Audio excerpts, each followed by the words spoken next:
Bismillahirrahmanirrahim. Respected audience, Assalamu alaikum. Today, my topic of discussion is cytomegalovirus and its association with anterior uveitis. Cytomegalovirus can cause anterior uveitis as acute phase. It can lead to a chronic uveitis, recurrent chronic iridocyclitis, and corneal endotheliitis. Its presentation is usually ocular discomfort and blurred vision. It usually causes iris stromal atrophy. And when the posterior pigment layer of the iris is involved, it can even cause transillumination. And the eyes, it will give an appearance of heterochromia. So cytomegalovirus causing anterior uveitis, its differentiation from herpes simplex virus, varicella zoster virus, and even rubella virus is very important. Herpes simplex also has almost the same manifestations, but when we talk about the cytomegalovirus, it causes very high intraocular pressure. And these patients very rarely develop posterior synecdoche. So that's why the pupil will always be round in these patients. And secondly, as the iris goes in the stage of inflammation and then it undergoes atrophy in uveitis, so in cytomegalovirus it will be sectoral iris atrophy.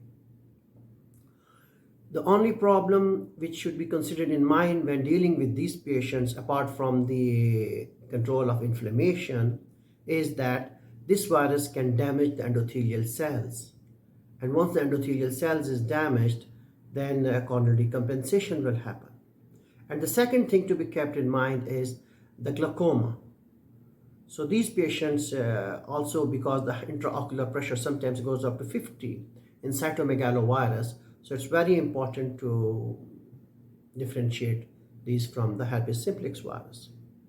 While on the other hand, the herpes simplex virus inflammation is very severe and it causes acute spikes. And the patient in herpes simplex virus will have characteristic vesicular rash around the eyelids. And the atrophy will be sectoral with vitritis element will be there, very pronounced. But in herpes simplex virus, vitritis, if when you talk about acute uveitis, the vitritis will not be that pronounced. The other thing to differentiate is the capes. Capes in cytomegalovirus are coin-shaped. And they are distributed in the center and go also in the periphery.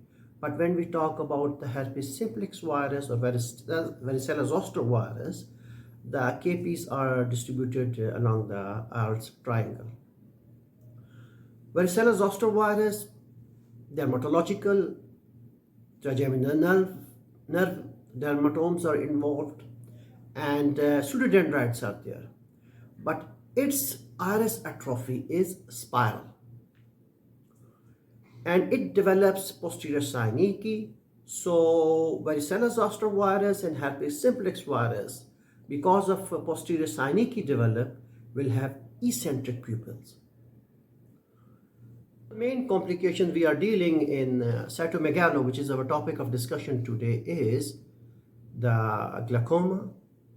Lately, these patients develop cataract and corneal decompensation because of the repeated attacks and patients having a long course recurrent attacks, chronicity, so their endothelium is also damaged.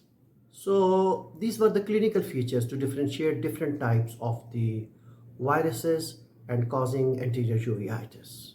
Clinical assessment. But we can always confirm it by doing the anterior chamber tap and doing the PCR tests.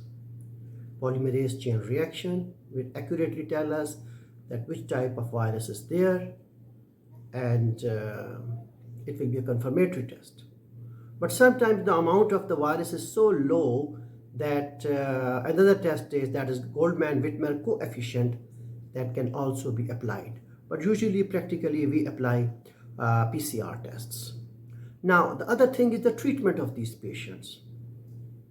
Treatment, the medicine which is very beneficial is valganciclovir. It can be used in these patients and systemically, and by giving systemically this medicine, it has got enough concentration in aqueous humor that this virus is controlled. Its early start is very critical in the control of disease and prevention of this corneal decompensation and repeated attacks. But the other issue is the cost effectiveness. If this cannot be, this is a point, then even topical 0.15 to 2% topical medication can also be given. But systemic will have an edge. And people also have tried the intravitreal ganciclovir for this one, but it is question mark because it can lead to other problems like retinal tears and other problems. So mainly systemic, oral and topical, these medicines are very beneficial in controlling cytomegalovirus anterior uveitis. This is a image, the anterior segment photograph. Here you can see how the iris is affected and damaged because the iris goes under inflammation, and after inflammation these atrophic changes happen in one sector, and you can perhaps see also the changes under the endothelium, the cells. So this is a case with us in our department. We manage this patient very well, cytomegalovirus anterior uveitis. Another anterior segment photograph in the slit lamp. Here you can also see the sectoral atrophy and a few cells which can be seen over there, although this patient has not yet developed cataract changes full blown. In this image you can also see the sectoral atrophy slit lamp, but the thing I want you to please consider is that the pupil is round. Pupil is round because in cytomegalovirus it does not develop posterior synecdoche, and as the synecdoche are not developed, these patients' pupil remain regular and round. And you can see quiet eye and no congestion and no cataract, just iris changes. Perhaps I cannot show you properly the anterior chamber activity. These are the limitations of our presentation. This is another slide. You can see round pupil, iris atrophic changes and quiet eye. So these patients basically, as he was a chronic patient coming to us, so we did the OCT on this patient, and each and every time we found that he did not develop macular edema. This is the OCT of the right eye. You can see normal fine contour, no intraocular fluids, normal retinal thickness. So the right eye was normal. The other eye, it is also normal, and normal contour of the macula, no fluid, normal thickness. So cytomegalovirus, as I discussed, causing anterior uveitis, runs a recurrent course, chronicity, and patients develop repeated attacks. The reason is this virus is capable of latency. CMV virus has association with cytomegalovirus specific T cells. Research has been done on the mouse, and mouse models have shown that immunocompetent people having CMV infection develop inflammatory response, and that inflammatory response, after that, latency against this virus develops in anterior segment of the eye.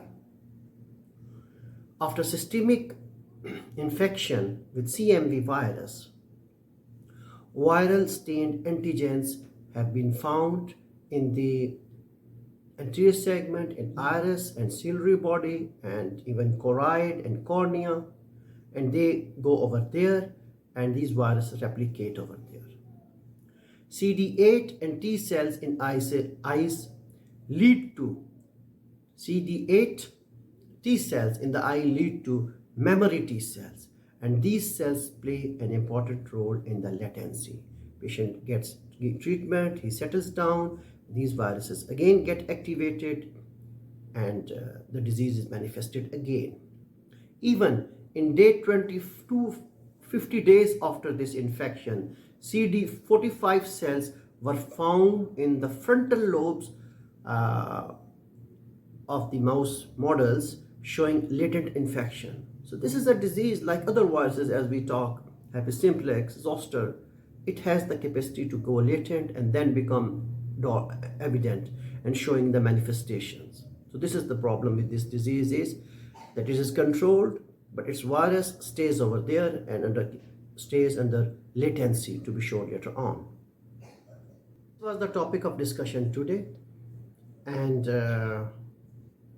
I want to thank Professor Ahmed Abu Srar for sharing these slides with me. He managed this patient, anterior uveitis caused by cytomegalovirus in the KSUMC. And the literature review was done by an article published in Journal Viruses, 2023. This study was conducted in Tokyo University of Medical and Dental Sciences, and they have very beautifully explained the different patterns and how to differentiate different viruses clinically, just on clinical observation to differentiate it. And it's a very beautiful topic and article, and I will request my audience to go through the references mentioned on the slide. And the authors of this article are Dr. Jing Zhang and Dr. Koju Kumoi. And I also want to thank my audience for attending this presentation. Thank you.